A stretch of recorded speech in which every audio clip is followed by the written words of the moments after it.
Reproduction in bacteria का हम लोग देख रहे हैं फर्स्ट टाइप वेजिटेटिव रिप्रोडक्शन, ठीक है, वर्धी प्रजनन। तो वर्धी प्रजनन बैक्टीरिया में 2 मेथड्स के द्वारा होता है, 2 विधियों द्वारा होता है। पहला क्या है, बडिंग, बड, ठीक है, बड यानी कि क्या होता है, कलिका या फिर मुकुलन, मुकुल जिसको बोला जाता है, ठीक है। तो पहला क्या है, बडिंग, और दूसरा है बाइनरी फिजन। बाई मीन्स 2, ठीक है, बाई मीन्स 2, फिजन यानी कि टूटना, मतलब 2 भागों में टूटना, इस तरीके से बोल सकते हो, ठीक है। बाई मतलब 2, फिजन यानी कि टूटना, तो 2 भागों में टूटना, इस तरीके से इसका अर्थ है। इसका होता है द्विविखंडन, सेम चीज़ इसका भी है, द्विविखंडन, द्वि यानी कि 2, विखंडन यानी कि विखंडित हो रहा है, ठीक है। मतलब किसी भी जीव का शरीर क्या है, 2 भागों में विखंडित होकर या फिर टूट कर क्या होता है, नए जीवों का निर्माण करता है, इस तरीके से ये। चलिए अब इसको देख लेते हैं। फर्स्ट में क्या दिया है, बडिंग को देख लेते हैं। इस तरीके से ये बैक्टीरियल पेरेंट सेल है। बैक्टीरियल पेरेंट सेल में जब वह पूरी तरीके से परिपक्व हो जाता है तब उसमें रिप्रोडक्शन की क्रिया होती है। तो इस स्टेज में क्या होता है कि सबसे पहले नाम क्या है इसका, बडिंग, तो बड यानी कि कलिका का निर्माण होता है। इसके शरीर के चारों ओर से या फिर किसी एक पार्ट से क्या होता है, एक बड का निर्माण होता है। ये एक टाइम में एक से अधिक हो सकते हैं, इस तरीके से और भी बना सकते हो आप लोग, ठीक है। इस तरीके से बड का फॉर्मेशन हो सकता है। तो जब ये रिप्रोडक्शन में बडिंग इस तरीके से बनने लगते हैं तब ये क्या है, जब ये विकसित होते रहता है, विकास की स्थिति में जो भी पोषण चाहिए होता है वो पोषण वो इसी पेरेंट सेल से या फिर इसी जनक बैक्टीरिया से क्या है प्राप्त करता है और अपनी वृद्धि लगातार करते रहता है। तो इस कंडीशन में आप लोग देख रहे हैं कि ये जो न्यू बर्ड है ना, कलिका है, ये क्या है, धीरे धीरे पोषण को इस पेरेंट सेल से लेकर क्या है आगे अपना विकास धीरे धीरे कर रहा है। नेक्स्ट में हम लोग देखते हैं कि पेरेंट सेल से जैसे ही ये पूरी तरीके से क्या हो जाते हैं, मैच्योर हो जाते हैं, परिपक्व हो जाते हैं, तो परिपक्व हो जाने की कंडीशन में अपने पेरेंट सेल से ये क्या हो जाते हैं, अलग हो जाते हैं। अपने पेरेंट सेल से ये अलग होकर अपना जीवन यापन करने लगते हैं। इस तरीके से सबको देख रहे हो आप लोग, ठीक है। इस तरीके से सभी अलग हो जाते हैं और अपना जीवन यापन करते हैं। तो इनको बोला जाता है न्यू सेलुलर बैक्टीरिया या फिर डॉटर सेल या फिर डॉटर बैक्टीरियल सेल, इस तरीके से इसको बोल सकते हो, या फिर पुत्री कोशिकाएं किसकी, बैक्टीरिया की।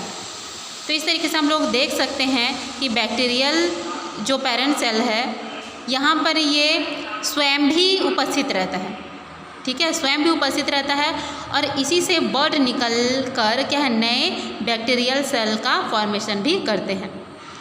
और एक चीज़ इसमें जानने वाला बहुत ही इम्पॉर्टेंट चीज़ है कि ये जो वेजिटेटिव रिप्रोडक्शन है यानी कि जो बडिंग है, इसके लिए क्या है अनुकूल, मतलब ये रिप्रोडक्शन कब होता है, जब अनुकूल परिस्थिति होता है, फेवरेबल कंडीशन जिसको बोला जाता है, यानी कि ऐसा कंडीशन जो कि इस बैक्टीरिया के लिए क्या है अनुकूल है, ना उसको भोजन की कमी है, ना ही वातावरण में किसी तरीके का परिवर्तन हो रहा है ना, मतलब जो वातावरण है वो इसके क्या है अनुकूल है। उसी परिस्थिति में ये सामान्य रूप से बडिंग की क्रिया द्वारा प्रजनन करते हैं, ठीक है। ये इसलिए बोला जा रहा है क्योंकि कुछ रिप्रोडक्शन इस तरीके के होते हैं जिनके लिए क्या, जब वो कब होते हैं, जब प्रतिकूल परिस्थिति होता है। प्रतिकूल परिस्थिति में भी बैक्टीरिया में या फिर बहुत सारे जीवों में क्या होता है, रिप्रोडक्शन की क्रिया होती है। आइए अब हम इसका सेकंड देख लेते हैं, बाइनरी फिजन। इसका देख चुके हैं बाइनरी, यानी कि इसमें क्या होता है, जीव का शरीर 2 भागों में क्या हो जाता है, डिवाइड हो जाता है और नए डॉटर सेल का फॉर्मेशन करता है। तो सबसे पहले हम लोग देखते हैं कि ये क्या है, एक बैक्टीरियल पेरेंट बैक्टीरियल सेल है। अब इसमें क्या होगा, जब इनमें क्या होता है अनुकूल परिस्थिति आता है और जब ये क्या हो जाते हैं पूरी तरीके से मैच्योर हो जाते हैं तब इसमें बाइनरी फिजन होता है। तो बाइनरी फिजन में इसमें 2 स्टेप में होता है। पहला क्या है, केंद्रक विभाजन और दूसरा होता है कोशिका द्रव्य विभाजन।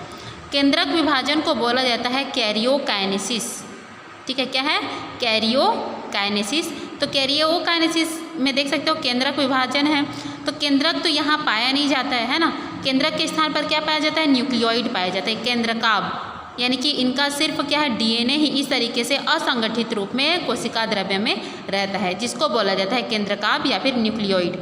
तो यहाँ पर आपको इस बात पर फोकस नहीं करना है कि यहाँ पर केंद्रक लिखा हुआ है और यहाँ तो केंद्रक है ही नहीं। यहाँ पर फोकस आपको ये करना है कि जो आनुवांशिक पदार्थ है उनमें क्या होगा, यह केंद्रक विभाजन होगा या फिर विभाजन की क्रिया होगी। ठीक है, तो अब देखिए यहाँ पर मैंने लिखा हुआ है रेप्लिकेटेड डीएनए। इनका जो डीएनए है रेप्लिकेशन यानी होगा, मतलब रेप्लिकेशन यानी होता है कि अपने समान एक और कॉपी का निर्माण करना। मतलब ये तो यहाँ पर देख सकते हो एक ही डीएनए है ना, तो एक ही डीएनए तो दो जीवों में नहीं जा सकते, तो इसीलिए ये जो पुराना डीएनए होता है ये अपने समान एक और कॉपी का निर्माण करता है। ठीक है, रेप्लिकेशन यानी कि प्रतिलिपि तैयार करना।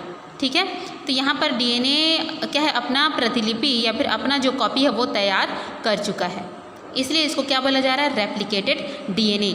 अगर इसमें क्या है प्रतिलिपि की क्या बोलना चाहिए, या फिर इस प्रोसेस को बोला जाता है रेप्लिकेशन। क्या बोला जाएगा, रेप्लिकेशन। अब देख लेते हैं, जब इनके जो ये आनुवांशिक पदार्थ होते हैं यानी कि जो डीएनए है ये, इसमें क्या हो जाता है, कैरियोकाइनेसिस की क्रिया संपन्न हो जाती है, तब जाकर इसमें होता है साइटोकाइनेसिस, कोशिका द्रव्य विभाजन।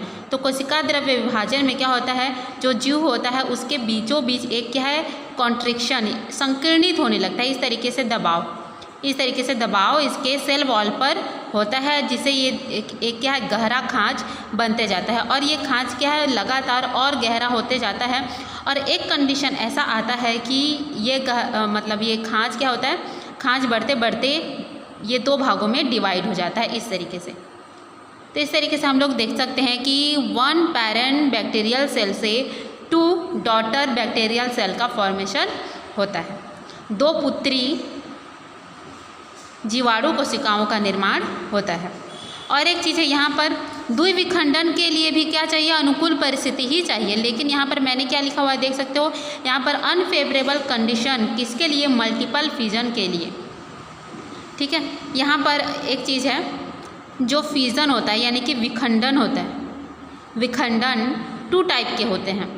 पहला है द्विविखंडन और दूसरा है बहुविखंडन।